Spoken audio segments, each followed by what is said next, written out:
గోదావరి ఉగ్రరూపం దాల్చింది. ధవళేశ్వరం వద్ద మరోసారి మహోగ్రంగా ప్రవహిస్తోంది. కాటన్ బ్యారేజ్ నీటి మట్టం 13.75 అడుగులకు చేరుకోవడంతో ఇరిగేషన్ అధికారులు 2 ప్రమాద హెచ్చరికను జారీ చేశారు. బ్యారేజ్ 175 గేట్ల నుంచి 13 లక్షల క్యూసెక్ల వరద ప్రవాహం సముద్రంలోకి విడుదల చేస్తున్నారు. మరోవైపు చింతూరు ఏజెన్సీలోని విలీన మండలాల నుంచి కోనసీమ లంకల వరకు సుమారు 200 గ్రామాల ప్రజలు వరద కష్టాలు ఎదుర్కొంటున్నారు. రేపు రాష్ట్ర మంత్రులు బృందం తూర్పు గోదావరి, కోనసీమ జిల్లాల్లో పర్యటించనున్నారు.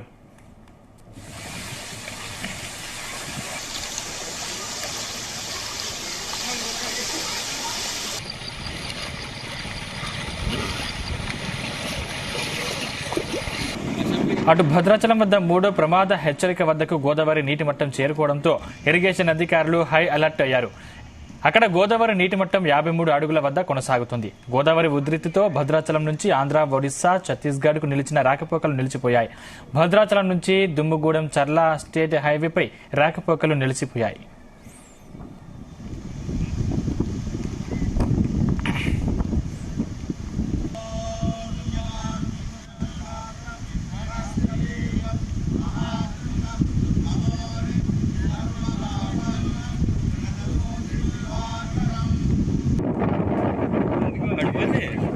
రైట్, ఇక ఇదే అంశానికి సంబంధించిన మరిన్ని పూర్తి డీటెయిల్స్ మా ప్రతినిధి పత్రావు. Good evening Sandeep. ఏదైతే భద్రాచలం వద్ద గోదావరి ఉగ్ర రూపం దాల్చుందని చెప్పాలి. గోదావరి నీటి మట్టం గంటకి పెరుగుతూ 3వ ప్రమాద హెచ్చరిక దాటి ప్రవహిస్తున్న పరిస్థితి నెలకొంది. నిన్న రాత్రి 48 అడుగులు దాటితే ప్రవహించడంతో అయితే జిల్లా కలెక్టర్ దితి శ్రీ పాటిల్ 2వ ప్రమాద హెచ్చరికను కూడా జారీ చేశారు. రాత్రి నుంచి కూడా క్రమేపీ గోదావరి పెరుగుతూ ఈ రోజు ఉదయం 50 అడుగులు దాటి ప్రవహించి ఇప్పుడు 4 గంటల 20 నిమిషాలకైతే 53 అడుగులు దాటి ప్రవహించడంతో అయితే అధికారులు 3వ ప్రమాద హెచ్చరికను అయితే జారీ చేశారు. అయితే గడిచిన 6 రోజులుగా అయితే గోదావరి నీటి మట్టం హెచ్చుతగ్గులతో దోబుచ్చులాడుతూ ఈ రోజు ఉదయం నుంచి గోదావరి ప్రవాహం అయితే ఉగ్రరూపం దాల్చింది. ప్రస్తుతం అయితే గోదావరి నీటి మట్టం ఏదైతే 53 అడుగులు దాటి దాటి ప్రవహించడంతో అయితే ఈ రోజు సాయంత్రం 3వ ప్రమాద హెచ్చరికను కూడా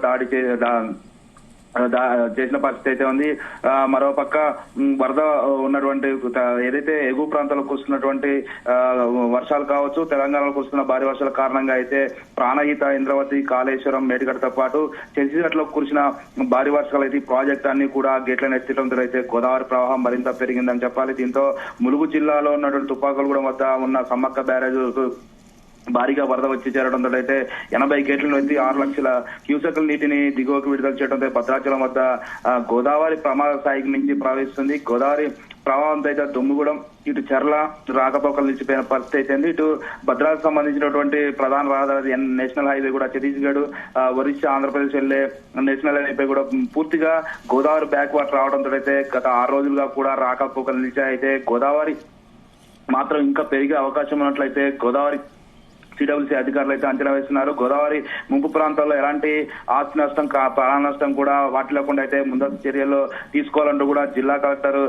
కింది స్థాయి అధికారులను జారీ చేసిన పరిస్థితి. ప్రతి ఒక్క అధికారి కూడా అందుబాటులో ఉండి భద్రాచలం ఏదైతే దిగువలో ఉన్నటువంటి ముంపు ప్రాంతాలకు సంబంధించిన ప్రజలను పునరావాస కేంద్రాలకు తరలించేలా అయితే చర్యలు చేపట్టాలని ఇప్పటికే తెలిపిన పరిస్థితి. ఇప్పటికే ఏదైతే లోతట్టు ప్రాంతాల్లో ఉన్నాయో అక్కడ ఉన్న ప్రజలని దాదాపు 36 కుటుంబాలను కూడా సురక్షిత ప్రాంతాలు అంటే పునరావాస కేంద్రాలకు తరలించి వారికి కావాల్సిన సౌకర్యాలు ఏర్పాటు చేస్తున్న పరిస్థితి. ఏదైతే ప్రధానంగా చూసుకుంటే 2022లో వచ్చినట్టు ఆ వరదను దృష్టిలో పెట్టుకుని అయితే ఆస్తి నష్టం, ప్రాణ నష్టం కలగకుండా అయితే ప్రధానంగా మనం చూసుకున్న గతంలో చూసుకున్నటువంటి భద్రాచలం దిగువ ప్రాంతాలు, ముంపు ప్రాంతాలు ఏవైతే ఉన్నాయో ఏదైతే సుభాష్ నగర్ తో పాటు కొత్త కాలనీ, బుర్కంపాడు, దిగువ ప్రాంతంలో సున్నం బట్టి, మణికంఠ లాంటి ముంపు ప్రాంత ప్రజలను అయితే పునరావాస కేంద్రాలు తరలించే దిశగా అయితే చర్యలు చేపడుతున్నారు. ఎందుకంటే ఈ రోజు రాత్రి మరింత పెరిగే అవకాశం నేపథ్యంలో అయితే వెలుగు సమయంలోనే అంటే పగటి పూటలోనే వీరందరూ కూడా పునరావాస కేంద్రాలకు తరలించేందుకైతే ఏర్పాట్లు చేసిన పరిస్థితి. ఇప్పటికే దాదాపు 15 గ్రామాలు కూడా ముంపుకు గురై అవకాశాలుగా ఇప్పుడు ఉన్నటువంటి గ్రామాలు కూడా మరో 15 గ్రామాలు కూడా గుర్తించిన పరిస్థితి. వారందరినీ కూడా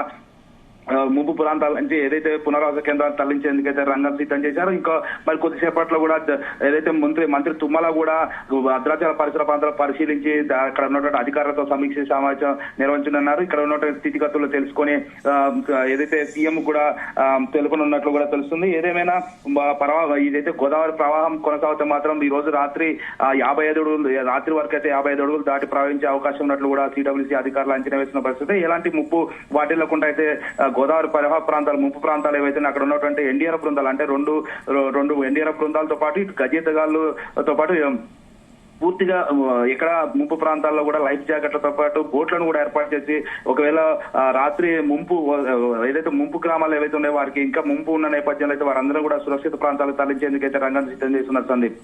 right, thank you Tirupathirao.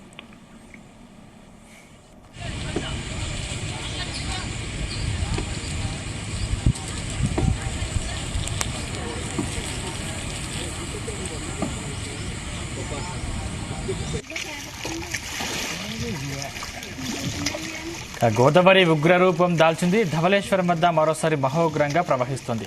Cotton barrage నీటి మట్టం 13.75 అడుగులకు చేరుకోవడంతో ఇరిగేషన్ అధికారులు 2 ప్రమాద హెచ్చరికలు జారీ చేశారు. బ్యారేజ్ 175 గేట్ల నుంచి 13 లక్షల క్యూసెక్ల వరద ప్రవాహం సముద్రంలోకి విడుదల చేస్తున్నారు. మరోవైపు చింతూరు ఏజెన్సీలోని విలీన మండలాల నుంచి కోనసీమ లంకల వరకు సుమారు 200 గ్రామాల ప్రజలు వరద కష్టాలు ఎదుర్కొంటున్నారు. రేపు రాష్ట్ర మంత్రులు బృందం తూర్పుగోదావరి, కోనసీమ జిల్లాలో పర్యటించనున్నారు.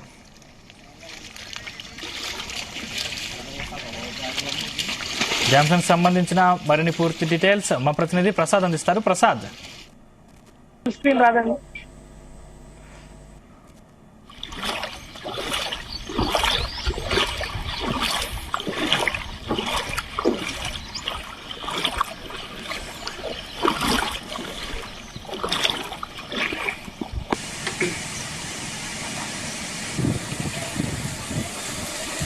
అటు భద్రాచలం వద్ద 3 ప్రమాద హెచ్చరిక వద్దకు గోదావరి నీటి మట్టం చేరుకోవడంతో ఇరిగేషన్ అధికారులు హై అలర్ట్ అయ్యారు. అక్కడ గోదావరి నీటి మట్టం 53 అడుగుల వద్ద కొనసాగుతుంది. గోదావరి ఉధృతితో భద్రాచలం నుంచి ఆంధ్ర, ఒడిశా, ఛత్తీస్గఢ్ నిలిచిన రాకపోకలు నిలిచిపోయాయి. భద్రాచలం నుంచి దుమ్మగూడెం చర్ల స్టేట్ హైవేపై రాకపోకలు నిలిచిపోయాయి. ఈ అంశానికి సంబంధించిన మరిన్ని పూర్తి అప్డేట్స్ మా ప్రతినిధి వరప్రసాద్ అందిస్తారు. ప్రసాద్, సంపత్, ధవళేశ్వరం వద్ద గోదావరి 2వ ప్రమాద హెచ్చరిక జరిగింది. తగ్గిన గోదావరి మళ్ళీ ఉగ్రరూపం దాల్చడం అనేది ఆందోళన కలిగిస్తున్న అంశంగా ఉంది. అదేవిధంగా భద్రాచలం వద్ద కూడా 3వ ప్రమాద హెచ్చరిక స్థాయికి కూడా గోదావరి చేరుకుంది. ప్రస్తుతం మనం రాజమండ్రి వద్ద గోదావరి ఉగ్రరూపాన్ని కూడా చూడొచ్చు. ఏదైతే చూసే కనుక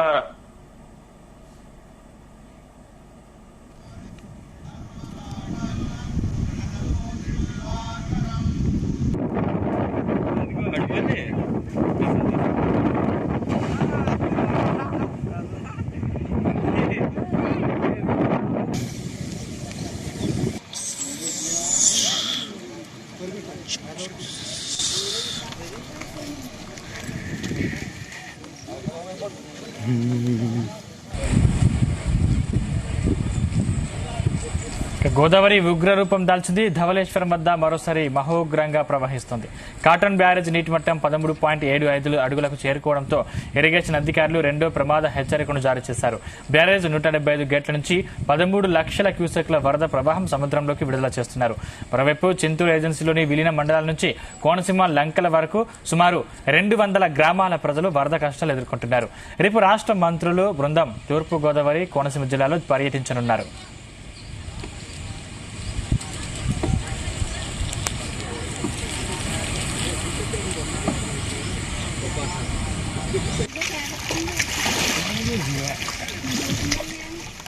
అటు భద్రాచలం వద్ద 3వ ప్రమాద హెచ్చరిక వద్దకు గోదావరి నీటి మట్టం చేరుకోవడంతో ఇరిగేషన్ అధికారులు హై అలర్ట్ అయ్యారు. అక్కడ గోదావరి నీటి మట్టం 53 అడుగుల వద్ద కొనసాగుతుంది. గోదావరి ఉధృతితో భద్రాచలం నుంచి ఆంధ్ర, ఒడిశా, ఛత్తీస్గఢ్కు నిలిచిన రాకపోకలు నిలిచిపోయాయి. భద్రాచలం నుంచి దుమ్మగూడెం చర్ల స్టేట్ హైవేపై రాకపోకలు నిలిచిపోయాయి.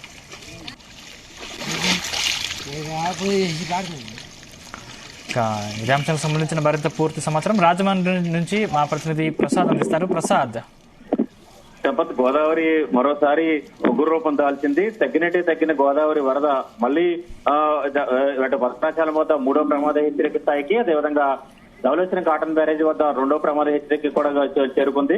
ప్రస్తుతం ధవళేశ్వరం కాటన్ బ్యారేజ్ వద్ద కొద్దిసేపటి క్రితమే 2వ ప్రమాద హెచ్చరికను అంటే నీటి మట్టం 13.75 అడుగులకు చేరుకోవడంతో 2వ ప్రమాద హెచ్చరికను కూడా జారీ చేయడం జరిగింది. ఈ గురువారం నాడు అంటే 2 రోజుల క్రితమే ఎత్తివేసిన 2వ ప్రమాద హెచ్చరికను మళ్ళీ మరోసారి జారీ చేసిన పరిస్థితుల్లో గోదావరి ఉగ్రరూపం ఉండడంతో పరివాహక ప్రాంతాలు ముఖ్యంగా దిగువనున్న కోనసీమ లంక గ్రామాల ప్రజలు ఇప్పటికే దాదాపు 75 లంక గ్రామాలు కోనసీమలో అంబేద్కర్ కోనసీమ జిల్లాలో ఈ వరద కారణంగా ప్రభావితం అయ్యాయి. లంక గ్రామాలకు ఇప్పటికే దాదాపు వారం రోజుల నుంచి కూడా రాకపోకలు నిలిచిపోయి కేవలం పడవల్లోనే రాకపోకలు సాగిస్తున్నారు. అదేవిధంగా కొన్ని లోతట్టు లంక గ్రామాలు మున్నూరు నియోజకవర్గాల్లో కొన్ని లోతట్టు లంక గ్రామాలకైతే వరద నీరు ఇళ్లను కూడా చుట్టుముట్టిన పరిస్థితి అయితే ఉంది. ప్రస్తుతం చూస్తే కనుక ఈ రెండో ప్రమాద హెచ్చరిక రేపు కూడా కొనసాగుతుంది. అదేవిధంగా మరింత పెరిగే అవకాశం కూడా ఉంది. ప్రస్తుతం 13.75 అడుగుల వద్ద ఉన్న నీటి మట్టం రానున్న రోజుల రానున్న గంటలో రేపటికి 16 అడుగులకు కూడా చేరుకునే అవకాశం అని చెప్పి కూడా ఇరిగేషన్ అధికారులు కావచ్చు, లేదంటే సిడబ్ల్యూసీ కూడా అంచనా వేసిన పరిస్థితి అయితే ఉంది. అదేవిధంగా ఎగువన భద్రాచలం వద్ద కూడా మూడో ప్రమాద హెచ్చరిక అంటే 53 అడుగులు దాటింది గోదావరి వరద. అయితే ప్రస్తుతం చూస్తే కనుక ఈ వరద కారణంగా ఇటు విలీన మండలాల్లో కూడా ప్రజలు అంటే కోనవరం మండలంలో లోతట్టు గ్రామాలు కూడా ముప్పుకు గురుకోవడం జరిగింది. దాదాపు 100 గ్రామాల వైపు కూడా విలీన మండలాల్లో ప్రభావితం అవుతున్నాయి. ఇప్పటికే వేలాది మందిని పునరావాస శిబిరాలకు తరలించి అక్కడే గత 4 రోజుల నుంచి కూడా అక్కడే వాళ్ళకి ఆహారం అదేవిధంగా ఇతర సౌకర్యాలు కూడా ఏర్పాటు చేస్తున్నారు. ఆంధ్రప్రదేశ్ ప్రభుత్వం ఇప్పటికే ముఖ్యమంత్రి చంద్రబాబు అసెంబ్లీలో కూడా ప్రకటించడం జరిగింది.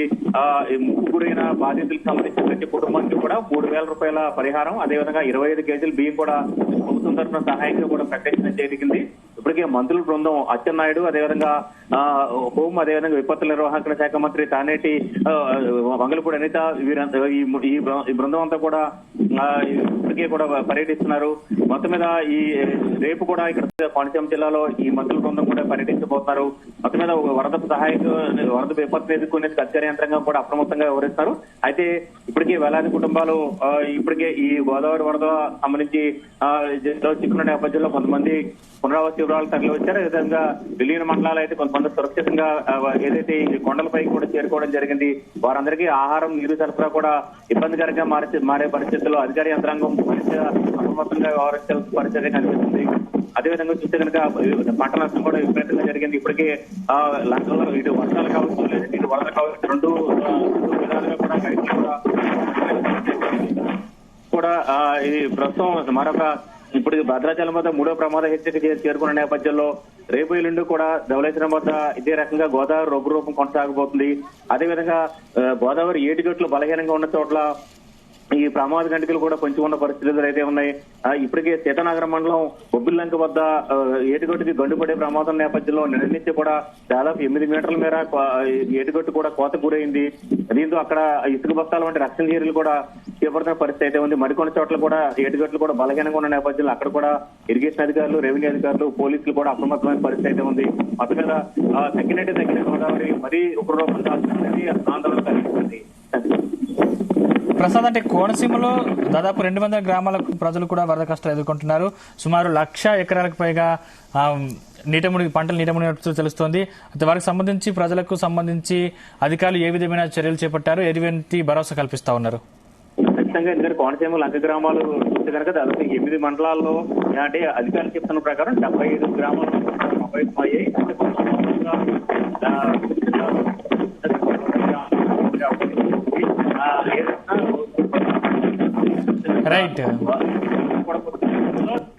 Right, thank you.